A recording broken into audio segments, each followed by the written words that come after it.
శ్రీమాత్రే నమ. జయ గురు దత్తాత్రేయ నమ. ఈ వీడియోలో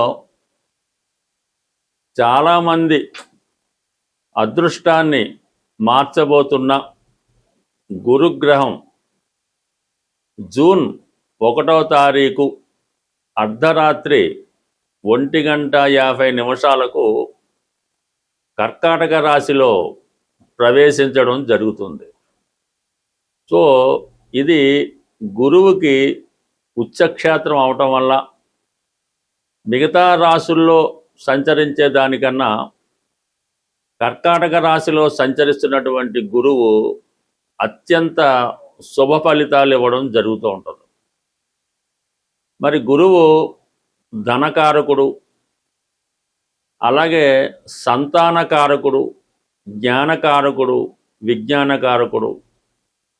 మనం చేస్తున్నటువంటి పూజలు, యజ్ఞ యాగాది హోమాలు, లేదంటే ఏదైనా దేవాలయం దర్శించడం, రెగ్యులర్గా ఏదైనా దైవ కార్యక్రమం చేపట్టినప్పుడు దాని యొక్క ఫలితం రావాలంటే గురువు యొక్క అనుగ్రహం తప్పనిసరిగా ఉండవలసి ఉంటుంది.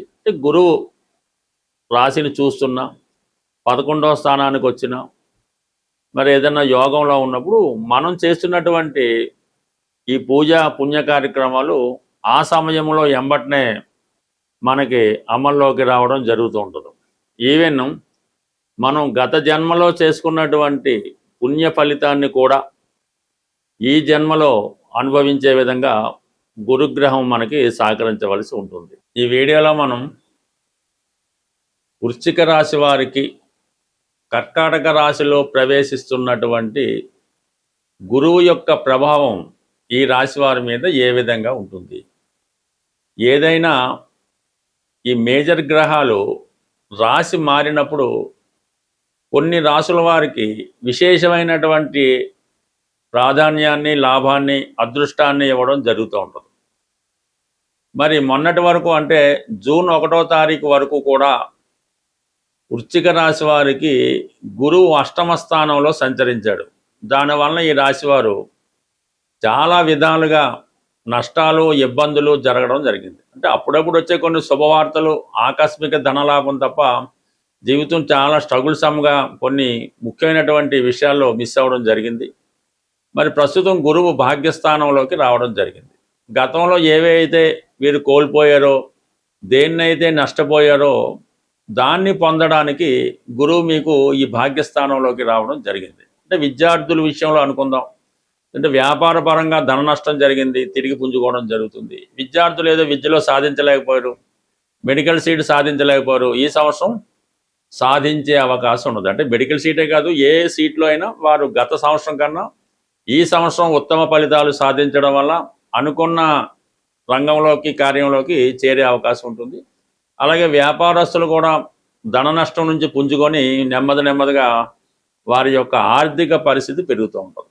ఎవరైతే ఉద్యోగస్తులు పనిష్మెంట్ ట్రాన్స్ఫర్లు గతంలో జరిగి ఉంది, కావలసిన చోటికి ప్రమోషన్ కానీ ట్రాన్స్ఫర్ కానీ రావటం లేదు, ఎక్కడో దూరంగా ఉండి ఇబ్బంది పడుతున్నాం అంటే ఉద్యోగపరంగా మీరు ఎదుర్కొన్నటువంటి ఇబ్బందులు నుంచి బయటపడి మీరు కోరుకున్న చోట్లోకి ట్రాన్స్ఫర్ రావడం కానీ, ఆగిపోయిన ప్రమోషన్ రావడం కానీ, పోగొట్టుకున్న ఉద్యోగం తిరిగి రావడం కానీ జరిగే అవకాశం ఉంటుంది. మరి ఈ గురువు భాగ్యస్థితి వల్ల ఇది ప్రధానంగా విద్యార్థులకి, అంటే 9వ స్థానం అనేది ఉన్నత విద్య, PhD, పరిశోధన అటువంటి వాటికి చెప్తూ ఉంటుంది. ఎవరైతే విదేశాల్లో, దూర ప్రాంతంలో విద్య అభ్యసించాలి, పరిశోధించాలి, ఇంకా చదువుకోవాలనుకున్న వాళ్ళకి గొప్ప అవకాశం రావడం జరుగుతూ ఉంటుంది. అలాగే ఎవరైతే విద్యారంగంలో ఉన్నటువంటి లెక్చరర్లు, ప్రొఫెసర్లు ఉన్నారో వాళ్ళకి మంచి కాలేజీల్లో అవకాశం రావడం, గౌరవం, గుర్తింపు పెరిగే అవకాశాలు ఉంటాయి. ఇది చాలా వరకు గురువు యొక్క లక్షణాలు. అయితే మెయిన్ గురువు ఈ వృశ్చిక రాశి వారికి కుటుంబ స్థానాధిపతిగా, అలాగే పంచమ స్థానాధిపతిగా ఉండడం. అంటే ఇది గురువు మీకన్నా మీ కుటుంబంలో ఒకరికి, లేదంటే మీ సంతానానికి అభివృద్ధి రావడం జరుగుతుంది. పంచమం కాబట్టి సంతాన సంబంధించిన విషయాల్లో శుభవార్తలు వింటారు. అంటే పిల్లలకైనా పెళ్ళిళ్ళు రావడం కానీ, ఉద్యోగాలు రావడం కానీ, వీసాలు రావడం కానీ, విదేశంలో సెటిల్ అవ్వడం కానీ, వారికి సంతానం కలగడం కానీ జరిగే అవకాశం ఉంటుంది.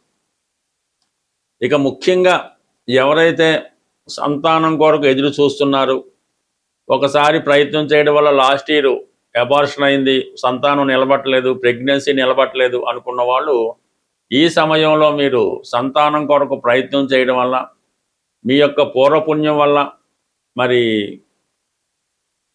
గురువు యొక్క అనుగ్రహం వల్ల మరి ఈ సమయంలో సంతానవతులయ్యే భాగ్యం స్త్రీలకి కలిగే అవకాశం ఉంటుంది. అంటే మగవారికి కూడా ఈ అవకాశం ఉంటుంది. బట్ ఏదైనా సంతాన పరంగా మీరు చేసే ప్రయత్నం ఫలించే అవకాశం ఉంటుంది. అలాగే ఆర్థిక విషయాల్లో చాలా అభివృద్ధి సాధిస్తారు. కుటుంబంలో ఏదో ఒక శుభకార్యం మీకు అవ్వచ్చు, మీ కుటుంబంలో ఒకరికి ఏదో ఒక శుభకార్యం జరిగే అవకాశం ఉంది. 5లో మరి గురువు 5వ దృష్టితో రాశిని వీక్షించడం వల్ల చిన్న చిన్న బలహీనతలు ఉంటే వాటి నుంచి బయటపడతారు. అలాగే విద్యార్థులు బాగా పుంజుకుంటారు. మీలో ఒక క్రమశిక్షణ కలుగుతుంది.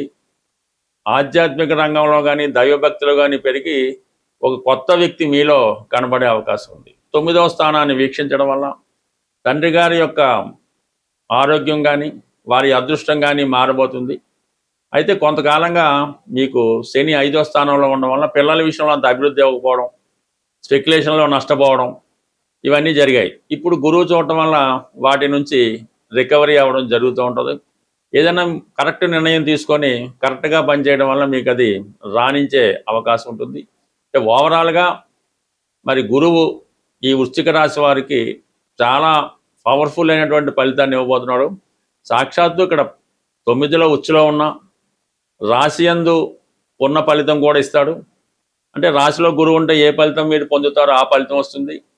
పంచమ స్థానంలో గురువు ఉంటే ఏ ఫలితం పొందుతారో ఆ ఫలితం పొందుతుంది. ఇవన్నీ కూడా మీకు అదృష్టం కలిగజేస్తూ తృతీయ స్థానాన్ని కూడా వీక్షించడం వల్ల మరి ప్రయాణాలు కలిసి వస్తాయి, అన్నదమ్ములు సహకరిస్తారు.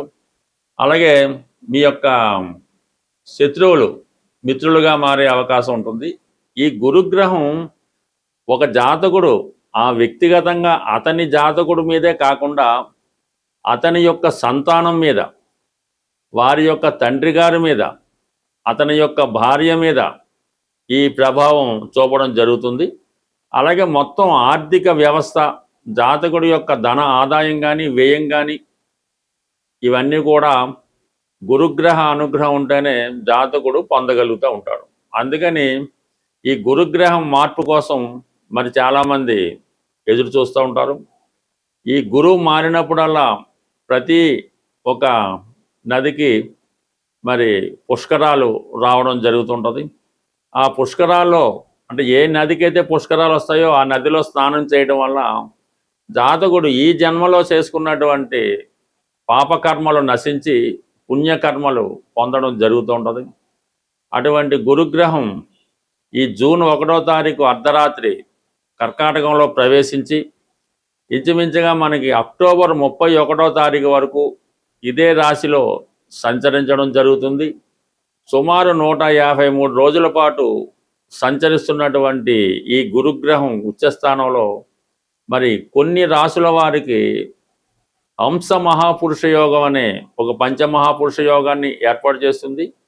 మరి కొంతమందికి గజకేసరి యోగం అనే గొప్ప యోగాన్ని ఇవ్వడం జరుగుతుంటుంది. అంటే ఇంచుమించు ప్రతి ఒక్కరి జాతకంలో కూడా ఈ గజకేసరి యోగం అన్నది ఏదో కారణం వల్ల, అంటే గురుచంద్రులు కలిసి ఉండడం వల్ల, ఒకరికొకరు కేంద్రంలో ఉండడం వల్ల ఏర్పడడం జరుగుతుంటుంది. అయితే గురువు స్వక్షేత్రంలో కాకుండా ఉచ్చక్షేత్రంలో ఉన్నప్పుడు ఏర్పడినటువంటి అత్యంత బలమైనటువంటిది ఈ గజకేసరి యోగం. ఈ యోగం కొన్ని రాసుల వారికి ఈ సమయంలో ఏర్పడుతుంది. మరి దురదృష్టవశాత్తు కొన్ని రాసుల వారికి శకట యోగం అనే ఒక యోగం ఏర్పడుతుంది. అది వారి యొక్క జన్మ జాతకంలో ఉంటే ఇప్పుడు ఏర్పడబోతున్నటువంటి ఈ శకట యోగం అన్నది వారి యొక్క జీవితంలో అంటే ఈ రాబోయే 108 రోజుల్లో కొన్ని ఇబ్బందులు కూడా కలగజేయడం జరుగుతుంటుంది. మరి ప్రధానంగా ఈ గురువు ఈ ఒక రాశిలోకి మారేటప్పుడు 4 విధాలుగా ఆ రాశుల్లో ప్రవేశించడం జరుగుతూ ఉంటుంది. అది సువర్ణమూర్తి, రజితమూర్తి, లోహమూర్తి అలాగే తామ్రమూర్తిగా ప్రవేశించడం జరుగుతూ ఉంటుంది. ఆ ప్రవేశించే స్థితిని బట్టి అంటే రజతమూర్తిగా ఎవరికైతే ప్రవేశిస్తాడో వారికి ఏ స్థానమైనా గురువు అత్యంత శుభ ఫలితాలు ఇవ్వడం జరుగుతుంటుంది. అదే లోహమూర్తి అయినప్పుడు శుభస్థానంలోకి వచ్చినప్పుడు కూడా కొన్ని ఇబ్బందికర పరిస్థితులు ఇవ్వడం జరుగుతుంటుంది. మరి ఈ వీడియోలో మనం ఈ గురువు యొక్క మార్పు ఏ రాశి వారికి అఖండ యోగాన్ని ఇవ్వబోతుంది, మరి లోహమూర్తిగా తామ్రమూర్తిగా రజతమూర్తిగా ఏ రాశుల వారిని అదృష్టం వరించబోతుంది అన్న విషయాన్ని చాలా డీటెయిల్గా తెలుసుకునే ప్రయత్నం మనం వీడియో చేద్దాం. అలాగే ప్రతి ఒక్క రాశి వారికి కూడా ఏ పరిహారం చేసుకుంటే మరి ఈ అదృష్టం కలిసి వస్తుంది లేదంటే దురదృష్టం నుంచి బయటపడవచ్చు అన్న విషయాన్ని మనం ఈ వీడియోలో తెలుసుకుందాం. ఏదైనా గురుగ్రహం అనుగ్రహం అంటే ఇప్పుడు గురువు మార్పు వచ్చినప్పుడు కొన్ని రాసుల వారికి సంతాన లాభం కలుగుతుంది, కొన్ని రాసుల వారికి వివాహం జరుగుతుంది, కొన్ని రాసుల వారికి ఉద్యోగం ఏర్పడుతుంది. మరి నాడీ శాస్త్ర ప్రకారం గురువే జీవకారకుడు కాబట్టి గురువును ఆధారం చేసుకునే ఈ నాడీ శాస్త్ర ప్రకారం జాతక విశ్లేషణ చేయడం జరుగుతూ ఉంటుంది. కాబట్టి మరి ఎవరైతే ఈ శాస్త్రం మీద నమ్మకం ఉన్నారో వాళ్ళు ఈ వీడియోని జాగ్రత్తగా పరిశీలించి తగు పరిహారం చేసుకుంటే గురువు తప్పకుండా వారి యొక్క కోరికని నెరవేర్చడం జరుగుతుంది. గురువు యొక్క అనుగ్రహం పొందాలంటే సాధారణంగా దక్షిణామూర్తి శివుడు ఆరాధన వల్ల మనకి గురుగ్రహ అనుగ్రహం లభిస్తుంది. లేదు మీకు విద్య నేర్పిన గురువు తల్లి తండ్రి వారి సేవ చేయడం వల్ల కూడా గురువు మీకు మంచి ఫలితాలు ఇవ్వడం జరుగుతుంది. అంటే ఎన్ని పరిహారాలు చేసినప్పటికీ కూడా గణపతిని ఆరాధించడం కానీ గణపతిని ఏ విధంగా అంటే మీ యొక్క శక్తిని బట్టి పూజించడం వల్ల ఈ యొక్క పరిహారం అంటే మనం ఏ పరిహారం చేసినా గణపతిని ఆరాధించడం వల్ల పూజించడం వల్ల లేదంటే ఈ గణపతి హోమం చాలా సింపుల్గా చేసుకున్నటువంటి హోమాల్లో గణపతి హోమం ఒకటి, అది చాలా తొందరగా మీకు ఫలితాన్ని ఇవ్వడం జరుగుతుంటుంది. అంటే ఇంచుమించుగా మనం ఆ హోమం పూర్తయ్యే లోపల కూడా మీకు ఆ ఫలితం వచ్చినా ఆశ్చర్యపడక్కర్లేదు. గణపతికి ఇష్టమైనటువంటి అష్ట ద్రవ్యాలు అంటే 8 రకాల వస్తువులతో ఈ హోమాన్ని చేయడం వల్ల అంటే అది దానికి పూర్వం అంటే గణపతి హోమం చేసే ముందు మీరు కొన్ని గురువు ద్వారా ఉపదేశం పొంది ఆ మంత్రం మీద పట్టు సాధించడం వల్ల స్వయంగా మీరు చేసుకోవచ్చు.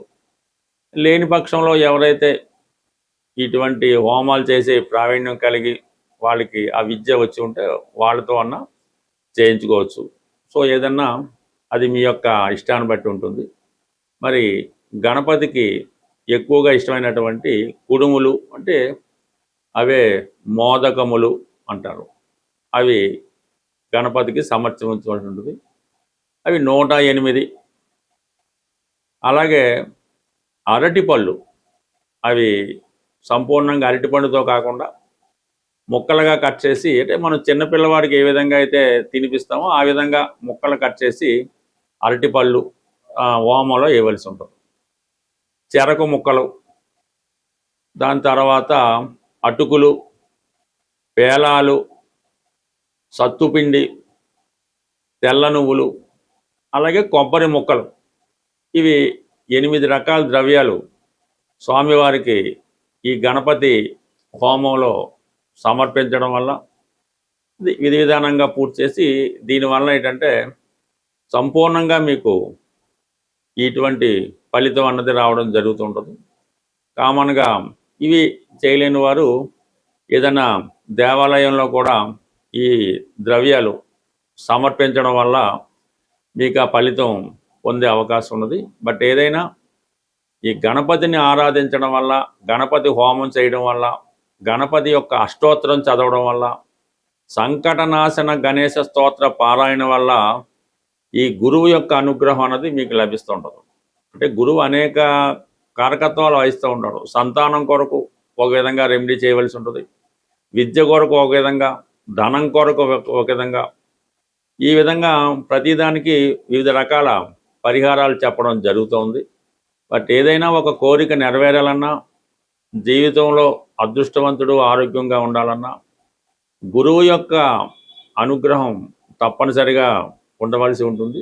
సో ఏదైనా గురువు అనుగ్రహం ఉంటే జీవితం చాలా సంతోషంగా సాంప్రదాయంగా నడిచే అవకాశం ఉంటుంది. స్వస్తి.